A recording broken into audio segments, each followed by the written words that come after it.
ನಮಸ್ಕಾರ. Info with Swati ಚಾನೆಲ್ಗೆ ಎಲ್ರಿಗೂ ಆತ್ಮೀಯವಾದ ಸ್ವಾಗತ. ಕ್ಷಮೆ ಇರಲಿ, ಸ್ವಲ್ಪ ವಿಡಿಯೋಸ್ಗಳನ್ನ ಮಾಡಲಿಕ್ಕೆ ಸ್ವಲ್ಪ ಡಿಲೇ ಆಯಿತು.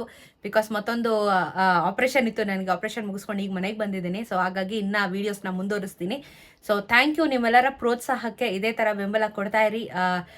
ಕೈ ಫ್ರಾಕ್ಚರ್ ಆಗಿ ಆಪರೇಷನ್ ಆಗಿದೆ. ಸೊ ಕೈ ಹಿಂಗೆ ಹಾಕಿದ್ದಾರೆ, ಬ್ಯಾಂಡೇಜ್ ಹಾಕೊಂಡೆ ವಿಡಿಯೋ ಮಾಡ್ತಾ ಇದ್ದೀನಿ.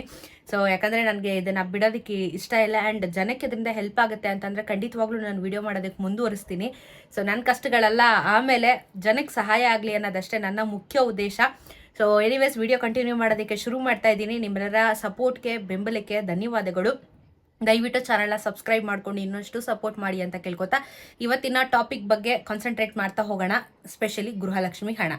ಈಗ ಫೆಬ್ರವರಿ ಮಾರ್ಚ್ ಕಂತಿನ ಹಣನ ಏನು ಮಾಡಿದ್ರು, ಯಾವಾಗ ಬರುತ್ತೆ ಅನ್ನೋದ್ರ ಬಗ್ಗೆ ಸ್ವಲ್ಪ ಅಪ್ಡೇಟ್ಸ್ಗಳು ಬಂದಿದೆ.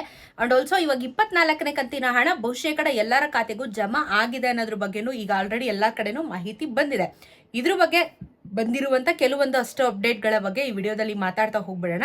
ಸ್ಕಿಪ್ ಮಾಡಿಬಿಡಿ, ವಿಡಿಯೋನ ಕಂಟಿನ್ಯೂಸ್ ಆಗಿ ವಾಚ್ ಮಾಡಿ ಅಂತ ಕೇಳ್ಕೊತಾ ಇವತ್ತು ನಿಮಗೆ ಗೊತ್ತಿರೋ ಹಾಗೆ ಗೃಹಲಕ್ಷ್ಮಿ ಯೋಜನೆ ಹಣ 24ನೇ ಕಂತಿನ ಹಣನ ಆಲ್ರೆಡಿ ಜಮಾ ಮಾಡಿದ್ರು. ಹಂತ ಹಂತವಾಗಿ ಎಲ್ಲರ ಖಾತೆಗೂ ಜಮಾ ಆಗೋಕ್ಕೆ ಶುರುವಾಗಿತ್ತು. ಸೊ ಬಹುಶೇಕಡ ಡಿಸೆಂಬರ್ ಎಂಡಿಗೆ 28-30ಕ್ಕೆಲ್ಲ ರಿಲೀಸ್ ಮಾಡಿದ್ರು.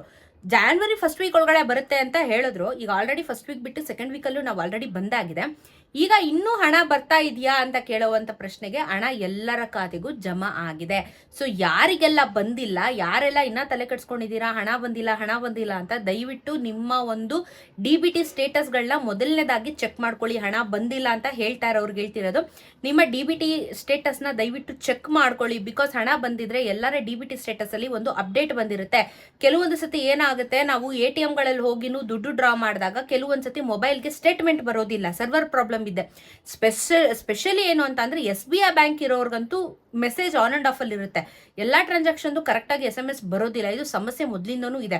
ಹಾಗಾಗಿ ಹೇಳ್ತಾ ಇರೋದು, ದಯವಿಟ್ಟು ಹೋಗಿ DBT ಸ್ಟೇಟಸ್ಗಳನ್ನ ಚೆಕ್ ಮಾಡ್ಕೊಳ್ಳಿ. ಇಲ್ಲ ನಮ್ಗೆ ಗೊತ್ತಾಗಲ್ಲ ಅಂತಂದ್ರೆ ದಯವಿಟ್ಟು ಬ್ಯಾಂಕ್ಗೆ ಹೋಗಿ ಪಾಸ್ಬುಕ್ನ ಎಂಟ್ರಿ ಮಾಡಿಸಿ. ಯಾಕಂದ್ರೆ ಹಣ ಜಮಾ ಆಗಿದೆ. ಇನ್ಯಾರಿಗೂ ಪೆಂಡಿಂಗ್ ಇಟ್ಟಿಲ್ಲ ಅಂತ ಸರ್ಕಾರದವರು ಕ್ಲಿಯರ್ ಆಗಿ ಮೆನ್ಷನ್ ಮಾಡ್ತಾ ಇರೋ ಕಾರಣ ಇನ್ನ 24ನೇ ಕಂತಿನ ಹಣದ ಬಗ್ಗೆ ಇನ್ನ ಡಿಸ್ಕಷನ್ ಮಾಡಕ್ಕೆ ಏನೂ ಇಲ್ಲ ಅಂತಾನು ಸ್ಟೇಟ್ಮೆಂಟ್ನ ಕೊಟ್ಬಿಟ್ಟಿದ್ದಾರೆ. ಸೊ ಎಲ್ಲರಿಗೂ ಖಾತೆಗೆ ಜಮಾ ಆಗಿದೆ ಅಂತ ಭಾವಿಸ್ತಾ ಫೆಬ್ರವರಿ ಮಾರ್ಚ್ ತಿಂಗಳು ಹಣನ ಏನ್ ಮಾಡ್ತಾ ಇದ್ದಾರೆ ಅಂತ ಕೇಳಿದಕ್ಕೆ ವಿಪಕ್ಷದವರು ಅಫ್ಕೋರ್ಸ್ ಇದನ್ನ ಆಡ್ಕೊಂತಾರಲ್ವಾ, ಕೊಟ್ಟಿಲ್ಲ, ಏನ್ ಮಾಡ್ತಾ ಇದ್ದೀರಾ, ಮೋಸ ಮಾಡ್ಬಿಟ್ರಿ ನಮ್ಗೆ ಹಂಗೆ ಹಿಂಗೆ ಅಂತ. ಅದಕ್ಕೇನೆ ಇವಾಗ ಸ್ಟೇಟ್ಮೆಂಟ್ ಅನ್ನು ಕೊಟ್ಟಿದ್ದಾರೆ ಅಂದ್ರೆ, ನಾವು 1 ರೂಪಾಯಿನೂ ದುಡ್ಡನ್ನ ಹಾಳು ಮಾಡಿಲ್ಲ. ಈ ದುಡ್ಡಲ್ಲಿ ನಾವೆಲ್ಲಾನು ಜೋಪಾನವಾಗಿ ಇಟ್ಟಿದೀವಿ. ಯಾವ ದುಡ್ಡು ನಾವು ಹಾಳು ಮಾಡಿಲ್ಲ. ನಮ್ಮ ಮೇಲೆ ನಂಬಿಕೆ ಇಡಿ, ವಿಶ್ವಾಸ ಇಡಿ, ಹಣನ ಖಂಡಿತ ನಾವು ವಾಪಸ್ ಕೊಡ್ತೀವಿ, ಹಾಗೆ ಹೀಗೆ ಅಂತ ಹೇಳ್ಬಿಟ್ಟು ಇಷ್ಟುದ್ದ ಸ್ಟೇಟ್ಮೆಂಟ್ನ ಕೊಟ್ಟಿದ್ದಾರೆ. ಹಾಳು ಮಾಡಿಲ್ಲ ಅಂತ ಅಂದಿದ್ರೆ ಇಷ್ಟು ದಿನ ಬೇಡವಾಗಿತ್ತು. ಡಿಲೇ ಮಾಡಿಕೊಂಡು ಇಷ್ಟು ದಿನ ನಾಟಕಗಳನ್ನ ಮಾಡಿಕೊಂಡು ಹಣ ಜಮಾ ಮಾಡ್ಬೋದಿತ್ತಲ್ಲ.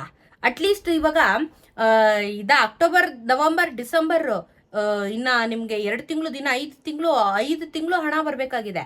5,500 ಕೋಟಿ ಇದ್ದಿದ್ರೆ ಅಟ್ಲೀಸ್ಟ್ ಇವಾಗ ಕರೆಂಟ್ ಮಂತ್ ಏನಿದೆ ಹಿಂದಿಂದು ಅದೇನಾದ್ರೂ ಸಾಲ್ವ್ ಮಾಡ್ಬೋದಿತ್ತಲ್ಲ. ಅದನ್ನೂ ಕೊಡಲ್ಲ, ಇದನ್ನೂ ಕೊಡಲ್ಲ. ಸೊ ಇವರು ಒಂಥರ ಏನೋ ಹೇಳ್ಬೇಕಲ್ಲ ಅಂತ ಹೇಳಿ ಸ್ಟೇಟ್ಮೆಂಟ್ನ ಕೊಡ್ತಾ ಇದ್ದಾರೆ ಅಂತಾನು ಕೆಲವೊಂದು ಸತಿ ನಮ್ಗೆ ಅನ್ಸುತ್ತೆ. ಹಾಗಾಗಿ ಹಣ ನಾವು ಏನು ಮಾಡ್ಕೊಂಡಿಲ್ಲ, ಬೇರೆ ಅದಕ್ಕೇನು ಖರ್ಚು ಮಾಡಿಲ್ಲ, ನಾವು ಹಣನ ಎತ್ತಿಟ್ಟಿದ್ದೀವಿ, ನಿಮ್ಗಳಿಗೆ ಕೊಡ್ತೀವಿ ಅಂತ ಸ್ಟೇಟ್ಮೆಂಟ್ನ ಕೊಟ್ಟಿದ್ದಾರೆ. ಬಟ್ ಯಾವತ್ತು ಕೊಡ್ತಾರೆ, ಯಾವತ್ತು ಜಮಾ ಆಗುತ್ತೆ ಅಂತ ಗೊತ್ತಿಲ್ಲ. ಇವ್ರು ಹೇಳೋ ಪ್ರಕಾರ 4,000 ರೂಪಾಯಿ ಒಟ್ಟಿಗೆ ಕೊಡ್ತೀವಿ ಅನ್ನೋ ಥರ ಇದ್ದಾರೆ.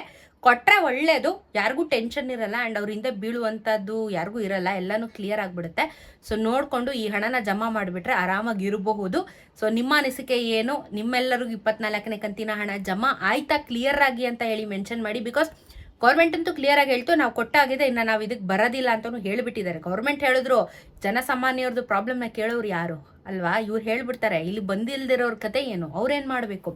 ಹಾಗಾಗಿ ಯಾರಿಗೆ ಬಂದಿದೆ, ಯಾರಿಗೆ ಬಂದಿಲ್ಲ, ಯಾವ ಜಿಲ್ಲೆಗೆ ಬಂದಿಲ್ಲ, ದಯವಿಟ್ಟು ಕಮೆಂಟಲ್ಲಿ ತಿಳಿಸಿ. ಸೊ ಅದರಿಂದ ಒಂದು ಕ್ಲಾರಿಟಿ ಸಿಗುತ್ತೆ. ಆ್ಯಂಡ್ ಹಣ ಬರ್ದೇ ಇಲ್ದಿರೋರು ಏನಾದರೂ ಅವ್ರಿಗೊಂದು ಸೊಲ್ಯೂಷನ್ನ ಗೌರ್ಮೆಂಟ್ ಏನಾದರೂ ಕೊಡ್ತಾರಾ ಅಂತ ಹೇಳಿ ನಾವು ಚೆಕ್ಔಟ್ ಮಾಡೋಣ. ಅಪ್ಡೇಟ್ಸ್ ಇದ್ರೆ ಖಂಡಿತ ನಾನು ವಿಡಿಯೋ ಮಾಡಿ ಅದ್ರ ಬಗ್ಗೆ ನಿಮಗೆ ಇನ್ಫಾರ್ಮೇಷನ್ನ ತಿಳಿಸ್ಕೊಡ್ತೀನಿ. ಸೊ ಇವತ್ತಿಗೆ ಗೃಹಲಕ್ಷ್ಮಿದು ಒಂದೇ ಅಪ್ಡೇಟು. ಏನಾದರೂ ಇದ್ರೆ ಖಂಡಿತ ವಿಡಿಯೋ ಮಾಡಿ ತಿಳಿಸ್ತೀನಿ. ಚಾನಲ್ ಸಬ್ಸ್ಕ್ರೈಬ್ ಮಾಡ್ಕೊಳ್ಳೋದನ್ನು ಮರಿಬೇಡಿ. ಸಿಗೋಣ ಮತ್ತೊಂದಷ್ಟು ವಿಡಿಯೋಂದಿಗೆ. ನಮಸ್ಕಾರ.